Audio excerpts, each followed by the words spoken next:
I knew I was about to lose it when I found a handwritten HOA violation notice duct taped to my car window. Not just any violation, but a $250 fine for parking in my own driveway. And the best part? The person behind this nonsense, our neighborhood's self-appointed queen, Karen, had her big, expensive SUV parked exactly where I was allegedly parked illegally. It was blocking me in, its huge tires hanging over my lawn as if it had every right to be there.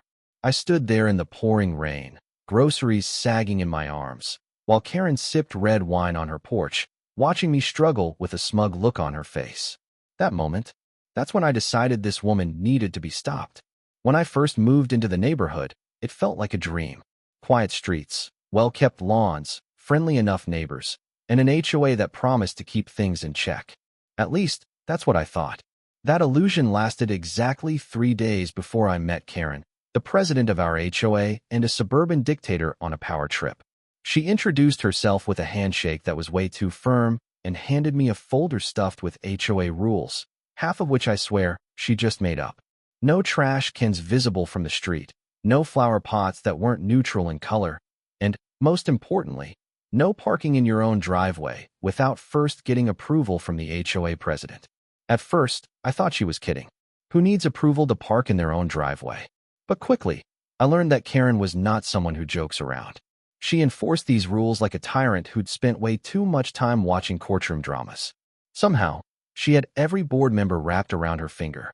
I tried to lay low and avoid drama, but then the driveway issues started. It began small. I'd get home from work and find Karen's SUV parked at the edge of my driveway, half in, half out, making it a hassle to get into my own garage. I left polite notes on her windshield asking her to stop parking there. She ignored them. Then, the SUV started creeping farther in. Soon, I couldn't even pull into my driveway. One evening, I knocked on her door, tired but still trying to keep it civil. "Hey, Karen, I think you might have forgotten, but your SUV is blocking my driveway again." She cut me off with her rehearsed, "Oh, that's community parking, HOA policy." Community parking? I laughed, looking at the clearly marked parking spaces along the street. "Yes," she nodded. "It's an executive decision from the HOA board members. We reserve the right to use available driveway space in emergency situations." "Emergency?" She smiled, sipping from her giant wine glass. I was done. No explanation, no apology, just a simple she was tired. That should have been my sign that dealing with her wasn't going to be easy. I tried everything. More notes, emails, even an official HOA complaint, which was promptly tossed because Karen was the HOA. Then came the fines. Every time I tried to park in my own driveway, she fined me for unauthorized vehicle placement. Each time I moved my car, she'd park her SUV right in the spot. It became a game to her. But the day I cracked, I had just come back from grocery shopping. It was pouring rain, and my arms were weighed down with bags. I tried to pull into my driveway, only to find her SUV parked there again. This time, dead center, like she'd done it on purpose. There was no way for me to squeeze past, not a chance. I had no option but to park 2 blocks away and drag my groceries through the downpour. I was soaked, freezing, and by the time I finally made it to my porch, I slipped. A whole bag of food shattered on the pavement. And Karen? She laughed. From her warm, dry porch, she laughed. I sat there for a moment, staring at the mess of ruined groceries, the rain plastering my hair to my face, my hands scraped raw from the fall. That's when something inside me snapped. This wasn't just a parking issue anymore. This was war. I didn't sleep that night. I stayed up at my laptop, researching every way I could legally get back at her. I fell down the rabbit hole of property laws, loopholes, and the one tiny detail Karen never thought about. My property had an old perimeter drainage system that needed repairs. By morning, I had a plan. I was going to dig a trench. Not just any trench. A perfectly legal, strategically placed, HOA-proof, SUV-sized trench. I grinned as I pictured it. Karen's smug, stupid face frozen in horror as her precious luxury SUV sank like a sinking ship into the muddy pit. She wanted to play dirty? Fine. I was about to get filthy. I woke up the next day with one goal. It wasn't just about revenge anymore. It was about justice, showing Karen she wasn't invincible, that her reign of driveway tyranny was about to come crashing down, literally. I grabbed my laptop and started researching home improvement projects, especially ones related to drainage repairs. A few hours later, I had what I needed. An old document from the previous owner confirmed that the property had an aging underground drainage system that technically needed maintenance. That was my loophole. If anyone asked, I wasn't digging a petty revenge pit. I was simply making necessary improvements to my property. And if an SUV happened to fall victim to it, well, that was just an unfortunate accident. I rented a mini excavator that afternoon. The rental guy barely blinked when I explained I was working on drainage adjustments. Apparently, I didn't look like the type of person planning vehicular sabotage, which was both comforting and a little disappointing. As I maneuvered the machine into my driveway, I took one last look at Karen's pristine white SUV. It stood there like a throne, towering in its obnoxious superiority, as if it knew it was untouchable. Not for long. The digging began at sundown.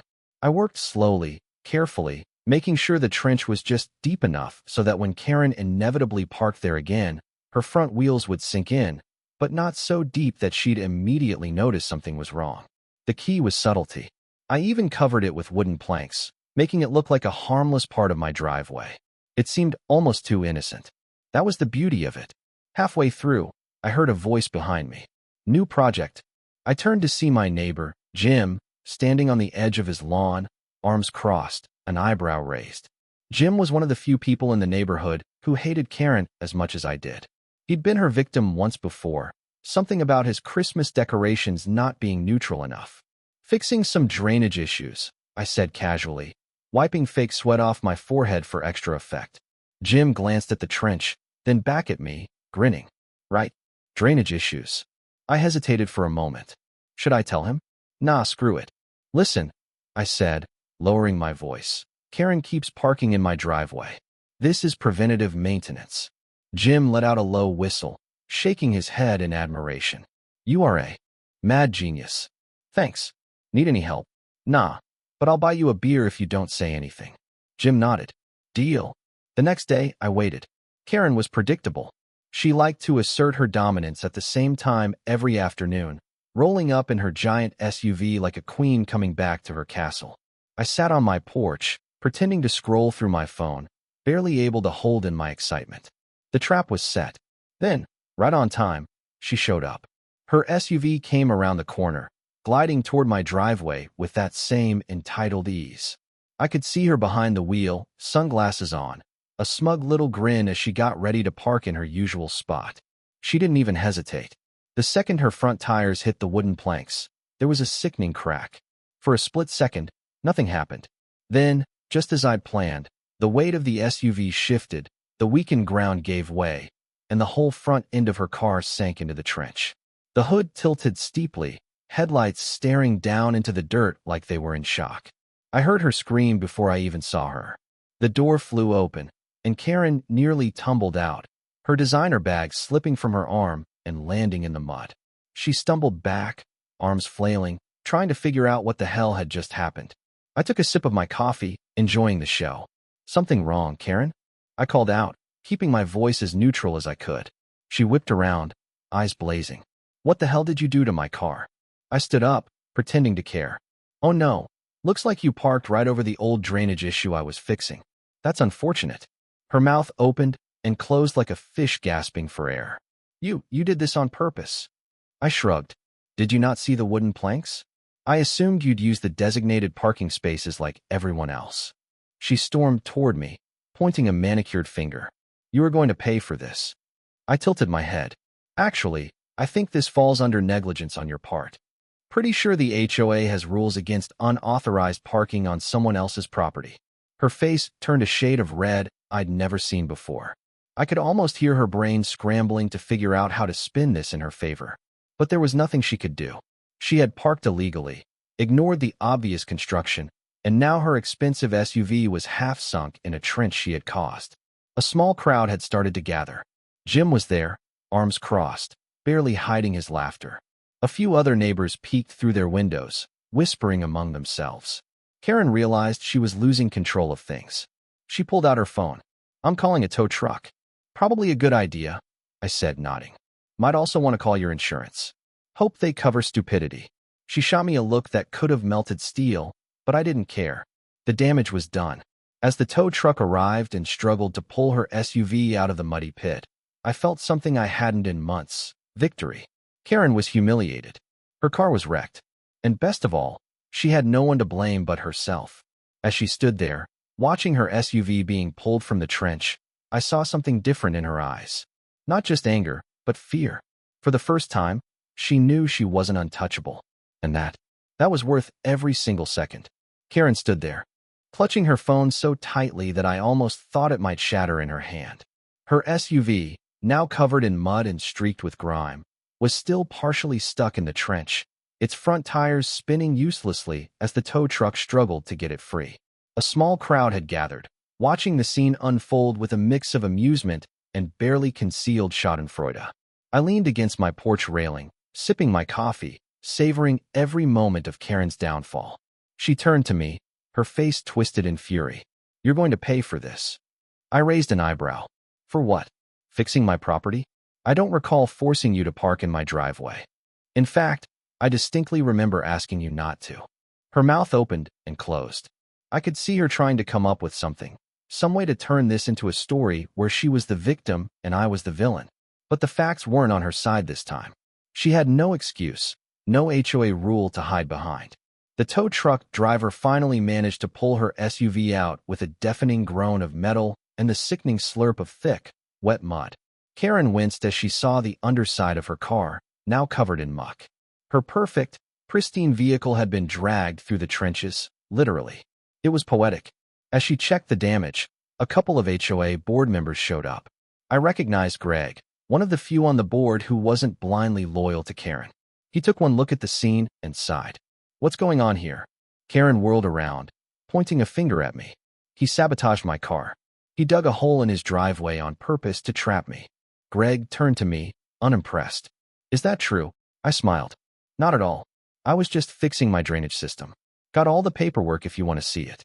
Even had a construction sign up for safety, but apparently, some people think private property is a community parking lot." Karen's eyes widened. There was no sign. I pulled out my phone and scrolled through my camera roll before holding it up for Greg to see. A perfectly clear picture of a bright orange sign right at the edge of my driveway, warning about construction. Karen stammered. Greg scratched his chin. "Karen, why were you parking in his driveway in the first place?" He wasn't using it," she stuttered. "And as HOA president, I have." Greg raised his hand. "That's not how this works. Not at all. And if you've been parking on his property repeatedly, we've got a serious issue." Karen's face turned red. "This is ridiculous. He's been harassing me." Greg crossed his arms. "By fixing his own property?" Karen's lips pressed into a thin line. She could feel control slipping away. I decided to twist the knife a little more. "You know, Greg, I've actually got a few complaints about how the HOA is being run. Specifically, about fines being handed out randomly." Greg's expression darkened. "You've been issuing fines, Karen?" She folded her arms. "That's my job." Greg exchanged a look with the other board member. "Not unilaterally, it's not. HOA decisions need to be voted on by the board. If you've been fining people without approval, that's a major overstep." Karen scoffed. "Oh, come on. This is a witch hunt. He's just mad because his stupid little trench trick backfired." Jim, my neighbor, picked that exact moment to speak up. "Actually, Karen, we've all had enough of your nonsense. You're the reason half of us regret buying homes here.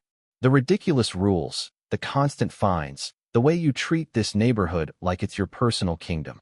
You're out of control." Murmurs of agreement rippled through the crowd. Karen's face twitched, and for the first time since I'd met her, she actually looked nervous. Greg sighed and pulled out a clipboard. "Karen, I think it's time we call an emergency HOA meeting." Her mouth dropped open. "You can't be serious." Greg nodded. "We'll take a vote, and if enough people agree, we'll be removing you from your position." Karen sputtered. "You can't just remove me. I built this HOA.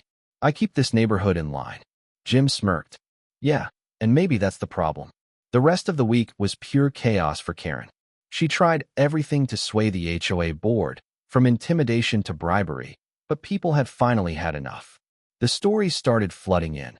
How she fined someone for planting the wrong type of flowers. How she threatened a neighbor for having their garage door open too long. How she even tried to dictate the height of backyard fences. The sheer number of complaints made it clear. The vote was nearly unanimous. Karen was stripped of her title as HOA president. She took it about as well as expected.